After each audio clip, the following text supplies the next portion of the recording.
इधर हमारे पास हैं जी अपोस्टेट साहब, इनसे बात करते हैं। हेलो। हेलो, अस्सलाम वालेकुम। वालेकुम सलाम जी जनाब, कैसे हैं? हाँ जी। हाँ जी, गालिब भाई, मेरी आपसे सेकंड टाइम बात हो रही है। कुछ मेरे ख्याल हाँ जी, दो हाँ जी, दिन मुझे पहले मैंने याद है, आपसे बात काफी मेरी आपसे बात हुई है। जी जी जी जी। अच्छा, मैंने आपसे एक बात से डिसएग्री करना था। आप कह रहे थे कि 1980s में पाकिस्तान में मतलब ज़्यादा से पहले मतलब मोहम्मद की अगर कोई ब्लास्फेमी कर लेते लोग इसको इतना सीरियसली नहीं लेते। ये बात गलत है, क्योंकि आपको याद होगा नहीं, पाकिस्तान मगर बनने से मैंने पहले मैं जिस बात की बात कर रहा हूँ ना, असल में मैं ऐसे ही नहीं कर रहा। मैं एग्जैक्टली ऐसे बंदे से मिला हूँ जिसने ब्लास्फेमी की और उसे नहीं, किसी ने मैं कुछ आपको नहीं बताता हूँ। मैं किया। वो आपको बात बताता हूँ आपकी क्योंकि ठीक है कि बहुत से पाकिस्तान इलाकों बनने में से ऐसा पहले होगा, मगर हर जगह ऐसा नहीं था। नहीं, क्योंकि आपको पता है एक हिंदू था पाकिस्तान बनने से पहले, उसने एक किताब हाँ हाँ, लिखी वो थी बात रंगीला ठीक है रसूल, आपकी। तो उसको कत्ल करा कर दिया था उन्होंने वो बात आपकी ठीक है, इधर मगर मैं ये पंजाब में। कह रहा हूँ कि इतनी भी अवाम अभी बस के नीचे नहीं आई थी तब तक, समझे? जी जी जी जी जी, बिल्कुल ये ऐसे ही जब है। ब्लास्फेमी लॉ ज़िया ने बनाए हैं तो उसके बाद लोग ज्यादा हाँ वो टची हो गए। हाँ वो सही कह रहे हैं, बाकी वो भी ज्यादा स्टार्ट हो गया था काम जाके। अच्छा, मेरा आपसे ठीक है। दूसरा सवाल था एक। हाँ जी, हाँ जी। हेलो। अच्छा, हाँ जी, मेरा करें दूसरा बात। सवाल था कि अब्राहमिक रिलीजन है, उसमें सिर्फ तीन ही क्यों है? मतलब अगर आप ड्यूरेशन देखेंगे तो उसका मतलब क्रिश्चियनिटी और इस्लाम के बीच में 500 साल का डिफरेंस है आने में, मगर आप देखेंगे सिर्फ तीन ही है मेजर जो है रिलीजन, बाकी और कोई रिलीजन दूसरा क्यों नहीं आया कोई अब्राहमिक रिलीजन में से? सॉरी, मैं आपकी बात मिस कर गया हूँ जरा। नहीं एक तो बीच मतलब में कोई मैसेज टोटल आ मतलब गया। अब्राहमिक रिलीजन जो है मतलब वो सिर्फ तीन ही है बड़े बड़े, इस्लाम, क्रिश्चियनिटी और जुदाइज्म। तो इसके हाँ, अलावा और क्यों नहीं आया? मतलब किसी और बंदे ने क्यों क्लेम नहीं किया प्रोफेसी के बारे में? इसकी क्योंकि टाइम पीरियड जो है वो तो काफी ज्यादा है, मतलब क्रिश्चियनिटी और इस्लाम के बीच में 500 साल का गैप आता है।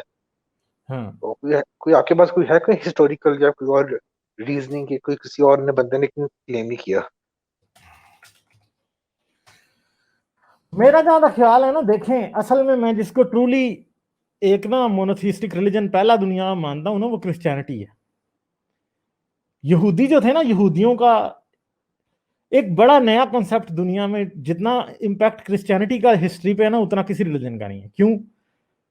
ये जो ट्रू कन्वर्जन है ना, ये क्रिश्चियनिटी ने दी थी पहले।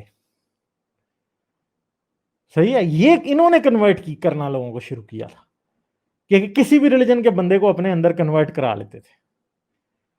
तो इस ये एक लिहाज से इनको एक बड़ी जबरदस्त किस्म की पावर देता था। जैसे अब हिंदुइज्म में आप कन्वर्ट नहीं हो सकते, जुडाइज्म में आप कन्वर्ट नहीं हो सकते। मुझे नहीं पता कि पुराने जब हेलेनिज्म वगैरह थे, पुराने जो रिलीजन्स थे, मेरा जहां तक ख्याल है कि लोग जो पैंथेइस्टिक लोग थे ना, वो क्या करते थे कि फर्ज करो वो उनके अपने रिलीजन के 10 देवता हैं, वो उनको पूज रहे हैं, और इंडिया से कोई बंदा ग्रीस चला गया कल, तो वो 10 उनके भी ऐड कर लेगा, जूस को भी पूजा करने लगेगा वहां पे, उनका भी सब कुछ उधर शुरू कर देगा वो। इसलिए ये हिंदू को उधर हेलेनिज्म में कन्वर्ट होने की जरूरत नहीं है। समझे मेरी बात? कि ये जो बेसिकली अपोस्टेसी और कन्वर्जन का जो रूल है ना, ये क्रिश्चियनिटी के साथ दुनिया में पैदा होता है, इससे पहले कोई नहीं था। अब यहूदी जो थे, यहूदी गलत है लोगों वो को। बात, आप ठीक कह रहे हैं। वो हाँ बात ठीक है, मगर मेरा हाँ, था मैं कि इसी तरफ आ मतलब रहा हूँ आगे आपके क्वेश्चन की तरफ। तो आगे क्या है बात कि जब इस तरह की जो सारी और चीजें हैं कि ये रिलीजन्स जो हैं, जब ये कन्वर्ट करने वाले थे, और अपोस्टेसी का लॉ भी था इनके अंदर, और हेरेसी के भी थे तरीके, ब्लास्फेमी का भी क्रिश्चियनिटी के अंदर। असल में हेरेसी और ब्लास्फेमी का पहला कंसेप्ट जो है जूडाइज्म में आता है, मगर अप्लाई उसको कौन करता है प्रॉपरली? क्रिश्चियनिटी। मिडिल एजेस के अंदर और डार्क एजेस के अंदर इन्होंने हेरेटिक क्या क्या कितने लोगों को जलाया। और आप देखें कि ये आज हिस्ट्रीज देखें इनकी लिखी हुई और बड़ी चीजें, उनके अंदर ये जिस तरह मुसलमान आज काफर का लफ्ज इस्तेमाल करते हैं दूसरों के लिए बड़ी नफरत से, क्रिश्चियन भी ऐसे ही करते थे, उनमें भी इतनी ही नफरत थी। फिर एक और चीज है, जितना फॉर्मलाइज सबसे पहले क्रिश्चियनिटी थी हुई या जूडाइज्म, कि किताबें हैं लिखी हुई प्रॉपर। रिलीजन जो है ना, वो प्लास्टिक रहते हैं जब तक उनकी चीजें लिखी नहीं जाती। जब आप उनको लिख लेते हैं ना, फिर वो सॉलिड फॉर्म में आ जाते हैं। जब वो सॉलिड फॉर्म में आ जाते हैं तो मोस्टली बहुत मुश्किल होता है उनके अंदर कोई एडिशन करना। अब जूडाइज्म जो है, देखें, क्रिश्चियनिटी एक ऐसी मूवमेंट थी जो जूडाइज्म के ऊपर बिल्ड करती है, मगर यहूदियों ने क्योंकि अपनी किताबें खुद पहले लिखी हुई थी, इसलिए वो कभी भी क्रिश्चियनिटी के साथ मर्ज नहीं हो पाए और ना हो सकेंगे कभी भी। इसी तरह इस्लाम इस्लाम अब आया तो इस्लाम ने जब उनकी किताबों को झूठा कहा और अपनी किताबों को सच्चा कहना शुरू किया, तो इस्लाम एक तरह से क्रिश्चियनिटी और जूडाइज्म से डिटैच है। ये उनके साथ जुड़ा हुआ नहीं है, ये उनसे अलग है, क्योंकि ये उनकी किताबों को सही मानता ही नहीं है। अब क्रिश्चियंस जो है वो कभी भी नहीं कहते कि यहूदियों की किताब में झूठ है, वो उनको मानते हैं सबको।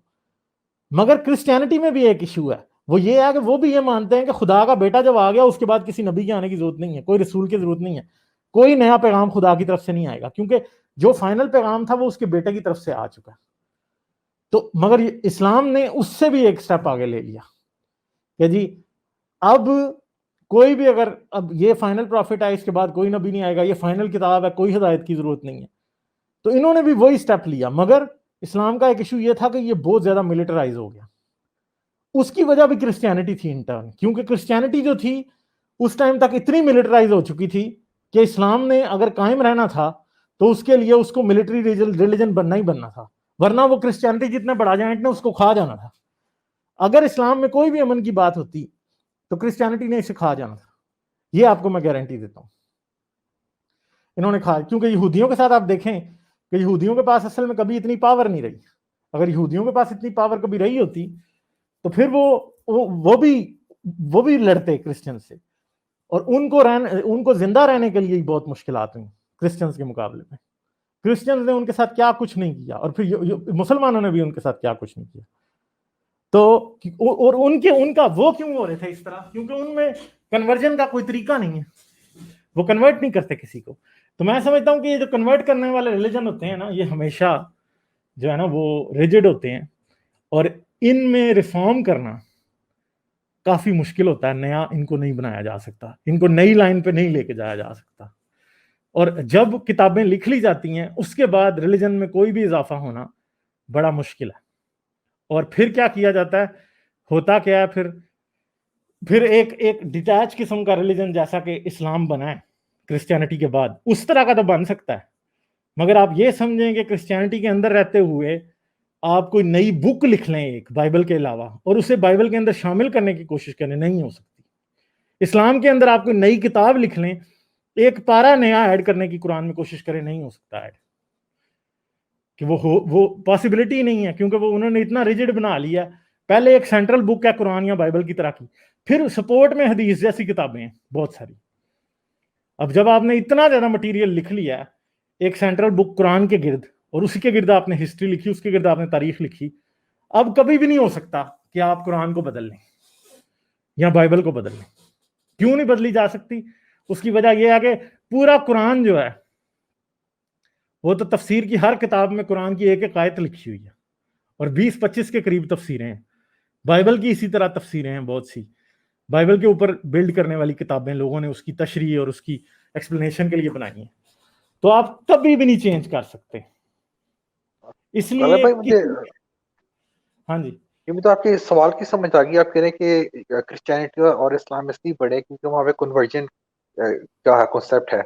मगर मेरा सवाल ये था कि मतलब क्रिश्चियनिटी और इस्लाम के बीच का जो है पीरियड जो है वो कि 500 साल का पीरियड है। तो कोई बंदे ने क्लेम क्यों नहीं किया कि मैं प्रॉफिट हूँ, मतलब कि जाली तौर पे क्लेम किया हो कि मुझे भी हाँ वो बात, मैं वाकई आपका क्वेश्चन अंडरस्टैंड करने में थोड़ा मुझे वो हो गया, मैं नहीं समझा क्वेश्चन आपका, मगर अब मुझे समझ आई है। वो असल में वही बात थी ना कि वो क्रिश्चियनिटी का डोमिनेंट टाइम था, और पूरी दुनिया पे क्रिश्चियनिटी ही आ रही थी हर तरफ।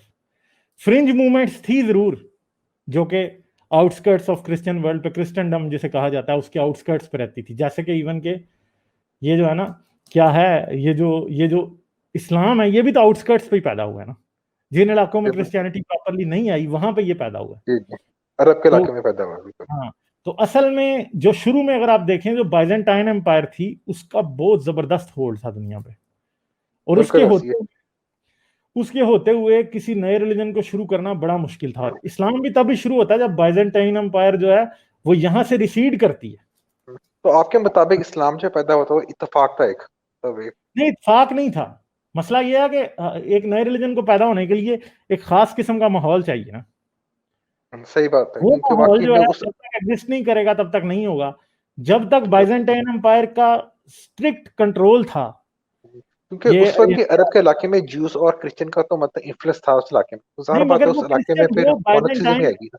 नहीं, वो कैथोलिसिज्म या ईस्टर्न ऑर्थोडॉक्सी वाले जो थे ना, वो नहीं थे सेक्ट्स, वो फ्रिंज क्रिश्चियनिटी थी, जो कि नॉस्टिक क्रिश्चियनिटी थी, जो कि इन क्रिश्चियनिटी से मिलती नहीं है। इस्लाम तो उसकी तकलीद करता है ना, जो कि वो वाली क्रिश्चियनिटी थी, ठीक है, तो वो उसी की तकलीद करता है इस्लाम।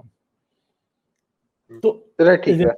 मतलब जब तक बाइजेंटाइन एम्पायर का, इवन के सैसनिड जो थे वो भी एक किस्म की क्रिश्चियनिटी के ऊपर आगे हुए थे। जो पर्शियन एम्पायर थी वो भी एक खास किस्म की क्रिश्चियनिटी को मान रही थी, और पहले तो पर्शियंस जो थे, पर्शियंस में जो था ज़ोरास्ट्रियन है। जोरास्ट्रियनिज्म जो था वो बादशाहों का मजहब जोरास्ट्रियनिज्म था, उसके नीचे और मजहबों को मानते थे। मगर जब हेराक्लस और इनकी लड़ाई हो रही थी उस टाइम, तो सैसनेट भी मोस्टली क्रिश्चियन हो चुके हुए थे, मगर वो क्रिश्चियनिटी की वो एरियन फॉर्म थी, एक और किस्म की क्रिश्चियनिटी। तो वो, चलिए ठीक है कालू भाई। मगर ये है कि इन बिटवीन जाहिर बात है इन एम्पायर्स का पूरा कब्जा था, और इन एम्पायर्स के कब्जे के अंदर किसी नए रिलीजन को पैदा होना बड़ा मुश्किल था, क्योंकि इन्होंने सरकारी मजहब या स्टेट रिलीजन डिक्लेयर किया हुआ था क्रिश्चियनिटी को बाइजेंटाइन एम्पायर में।